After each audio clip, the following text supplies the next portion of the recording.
In the last years of her life, my mother sought refuge in plain clothes and quiet kitchens. She spent her holidays in homes not her own, homes where horses waited outside and lanterns lit the night.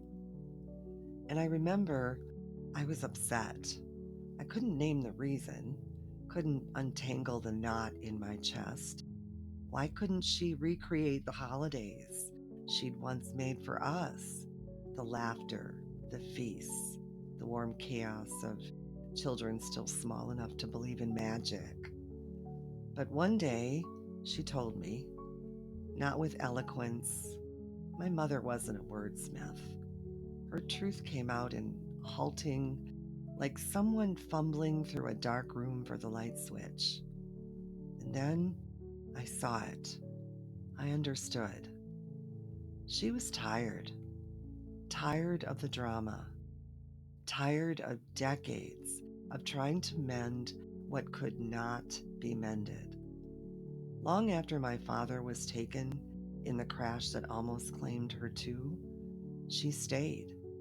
She stayed mother to her own and to children who were not hers, even as the walls cracked and the noise grew louder. But grief has a way of loosening foundations. After my father's death, the dysfunction grew wild, spilling through every corner of the house. Still, she tried.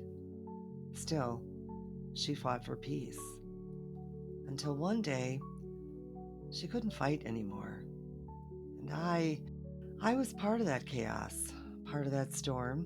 Even in recovery, it took years to grow into health, to find clarity in my own reflection. Too many years. And now, all I want to do is look her in the eye and say the words that came too late. I'm sorry. I'm sorry I didn't see you. Sorry I wasn't softer, more kind, more loving. I was there at the end. I held her hand as she crossed. But God, how she suffered. And how people, even now, rewrite the story. They paint the past in pretty colors, erase the jagged edges, pretend the truth was something softer than it ever was. But the truth is this: my mother stopped hosting holidays because she was weary to her bones. She found her peace elsewhere. She found it with the Amish. They treated her as an elder, as kin.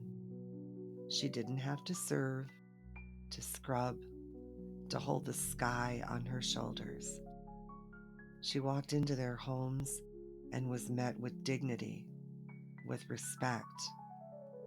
And now, I understand. I understand the sanctuary she chose. Perhaps one day, long after I'm gone, my daughter, my grandchildren will understand too. For now, on this rainy, early fall morning, I sit by the window in my sunroom, watching the world drip and shift. And I hold my mother's story in my chest, tender, raw, unvarnished. I love you, Mom.